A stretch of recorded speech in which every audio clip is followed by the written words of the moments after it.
Isabella, Duchess of Albany and Countess of Lennox, was arrested for suspicion of treason in March of 1425, along with her male relatives, including two of her sons, her husband, her father, and some of their adherents.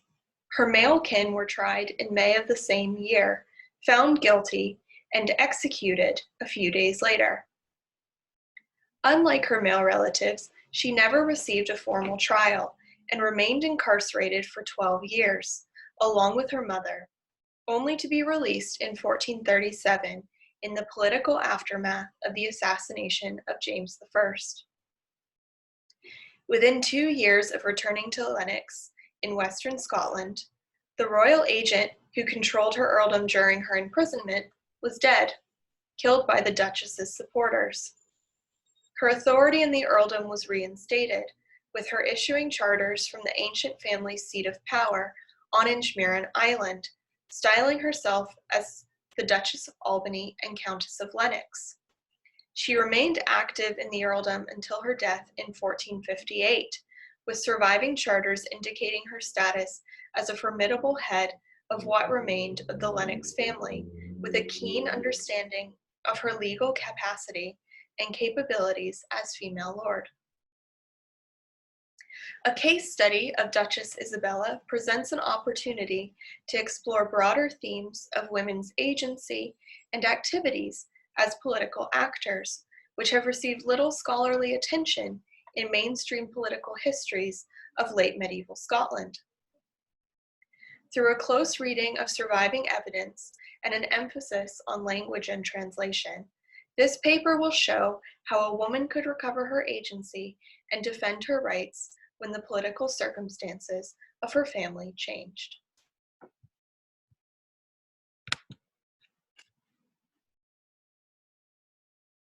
Since the 1970s, women's and gender historians have sought out definitions for women's power.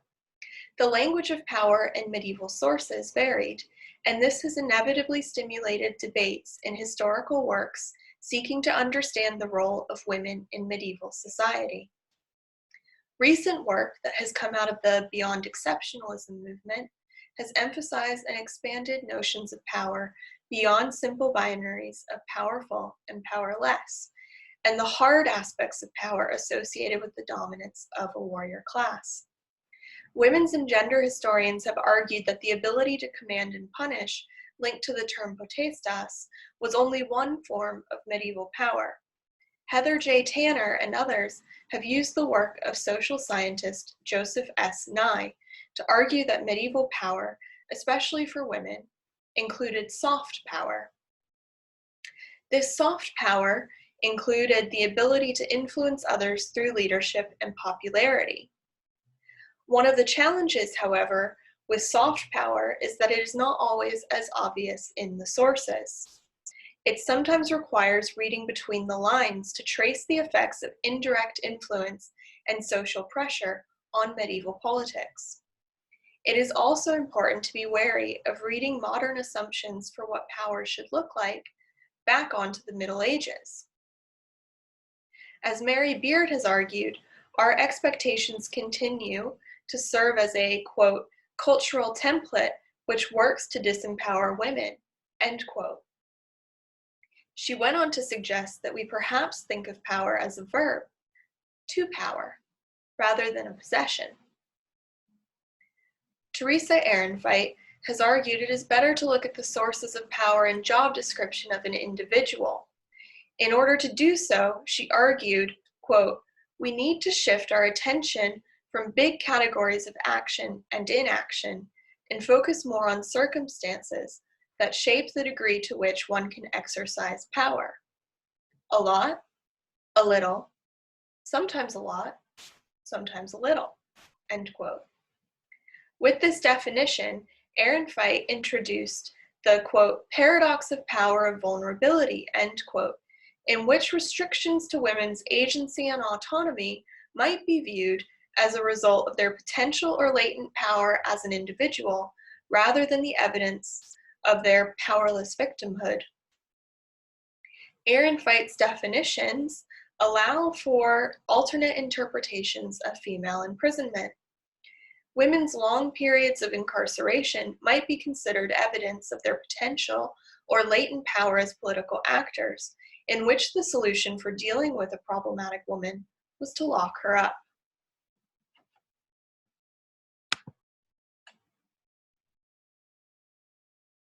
Narratives of women's imprisonment raise issues with terminology, since custodia, an ambiguous term, ranged in usage in the sources, from guardianship to more coercive forms of control, like imprisonment.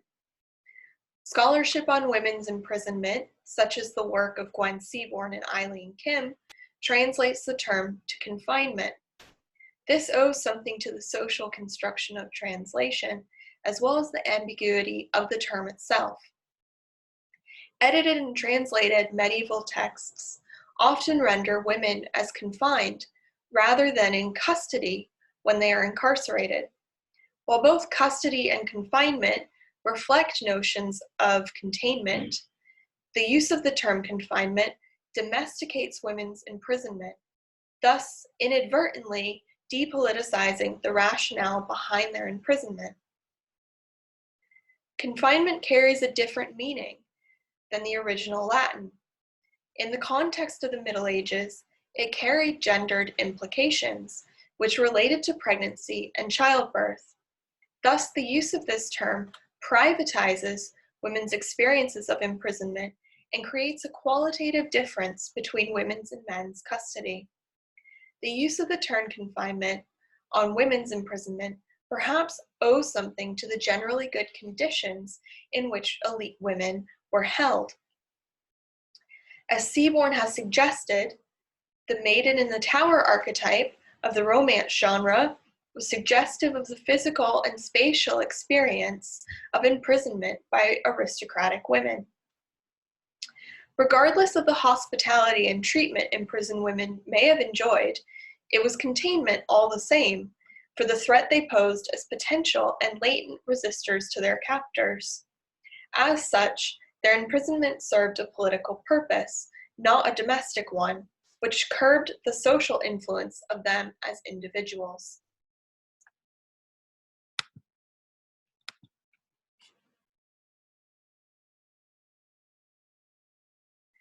The imprisonment then of Isabella, Duchess of Albany and Countess of Lennox for 12 years reveals her latent and potential power as an individual and independent political actor. She was arrested with her male kin in 1425 on the suspicion that they had plans to take the Scottish throne.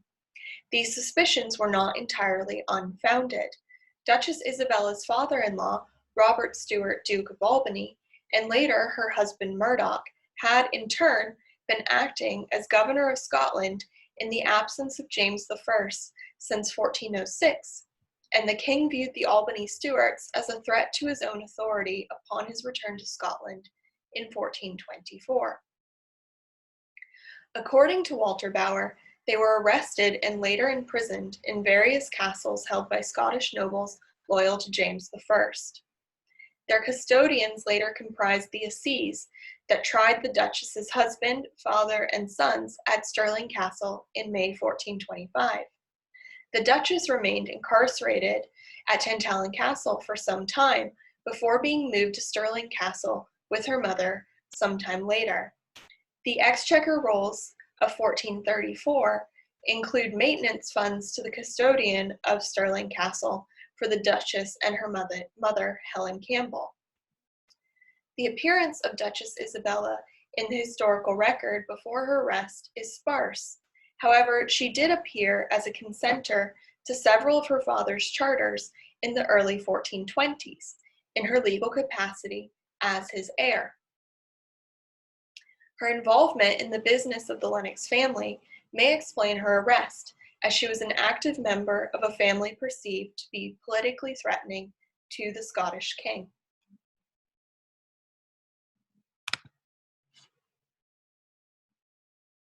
The geographical locations of the Duchess's imprisonment are significant for understanding the rationale behind her long period of extrajudicial incarceration. The orange star indicates Tintagel Castle on the east coast of Scotland, and the yellow star roughly indicates the location of Stirling Castle in central Scotland. Both castles were distant from her native Lennox, the earldom indicated in the darker blue here. By geography, I mean here the significance of spatial and physical isolation of women from their regions of influence and seats of power. It seems to have been a strategy employed to separate the individual from their communities and kinship networks. This has been noted in European studies of medieval imprisonment as well. This ties into Elizabeth Ewan's idea of, quote, social death, end quote, that she posed in relation to banishment in late medieval Scottish towns. The long period of the Duchess's incarceration, without formal sentencing, points to James I's worry that, if released, she would have continued to act as a resistor to royal authority. Her legal rights to Lennox, if accepted, would have also disrupted the crown's ability to occupy her estates and residences. Her lengthy imprisonment suggests that the indefinite imprisonment of elite women out with legal processes was an attempt to neutralize or eradicate support they could have garnered from their kinship networks in their local regions. The removal of the Duchess geographically from her local networks was the king's attempt to stifle the latent and potential power that she could have used against him.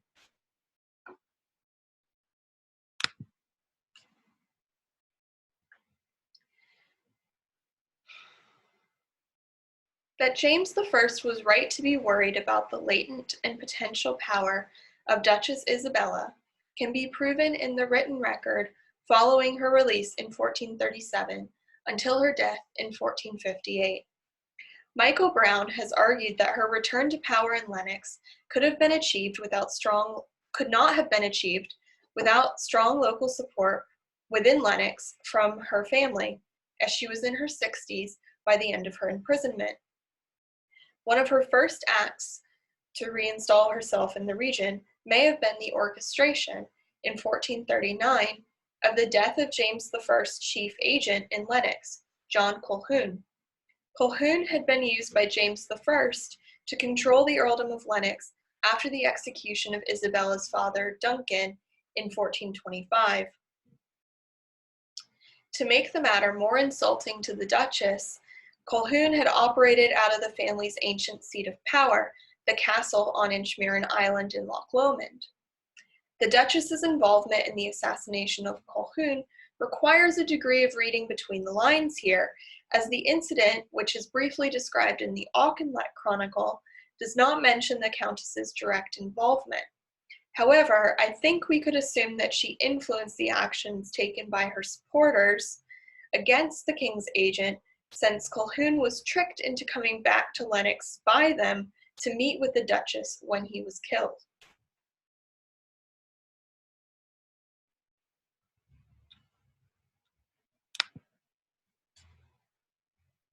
The charter evidence of the Duchess's later career as widow in the 1440s and 1450s shows her use of family connections in Western Scotland to reinforce and legitimate her power. In a 1440 charter issued by Duchess Isabella to Colin Campbell, upon the marriage of Campbell to her granddaughter Marion, she granted lands to the couple in Lennox. There was one proviso included in the grant, that all thieves were to be hanged at her gallows, Firkas Meas, in Fastlane. The gallows were symbolically significant for the reassertion of the Duchess's power and authority. Michelle Armstrong Partida, in her work on the Countesses of Blois and Chartres, has argued that women's acts of lordship in punishing those under their jurisdiction was, quote, emblematic of the real power and authority that many noble women handled in addition to their roles as wives, mothers, religious patrons, and household managers, end quote. The use of the term firkas is important in the Tenendus Habendus clause. Kenneth J. Duggan has emphasized in his work on 13th century England that the gallows were a symbolic and communicative power. Thus, having control of the power to try and execute thieves was indicative of the Duchess's power and authority. Through the retention and control of the execution of thieves in Lennox, she retained her active social and legal power within the earldom, creating a hierarchy within it at which she was the apex.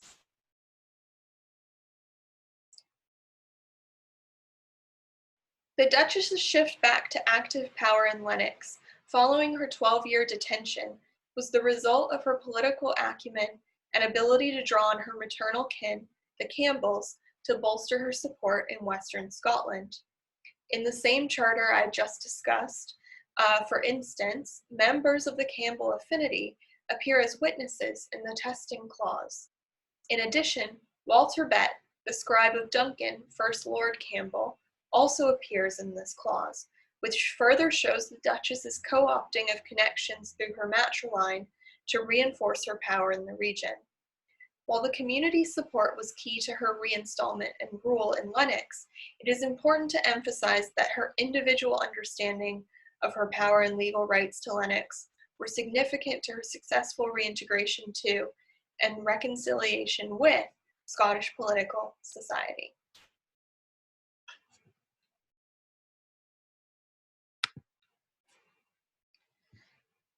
Studies of imprisonment of medieval women offer a fascinating way of furthering our understanding of women and the exercise of power in the later Middle Ages. It is, of course, not without its difficulties. As Annette P. Parks has noted, imprisoned women are often left out of historical narratives and rendered, quote, virtually invisible, end quote, even though they were in the center of politically significant events. The fact that medieval chroniclers did not feel compelled to comment much on women's imprisonment suggests that the incarceration of women was socially acceptable, as long as their treatment was well maintained. It is worth emphasizing that translation matters here. Rendering female incarceration as confinement in the sources depoliticizes their experience of imprisonment, which was because of their potential power as resistors. The interpretation, then, of these texts, as well as administrative records, requires reading these texts against the grain. The, quote, paradox of the power of vulnerability, end quote, as posed by Earenfight, is particularly useful here, as it provides us with a framework in which we can suggest that women's imprisonment was the result of their potential or latent power as political actors. Duchess Isabella's activities upon her release in 1437 to reinstate her authority in the earldom of Lennox suggest that her imprisonment without judicial process for 12 years was the attempt by the Scottish crown to curtail her potential power as a resistor to royal ambition and prerogative. The charter evidence from her later career as countess indicates her political acumen through direct actions, such as control of punishment in Lennox, as well as indirect actions through social influence and popularity. A close reading of the medieval sources allows us to recover the agency and ambition of women when the political circumstances of their family changed, which provides a more holistic understanding of women as political agents in the later Middle Ages. Thank you.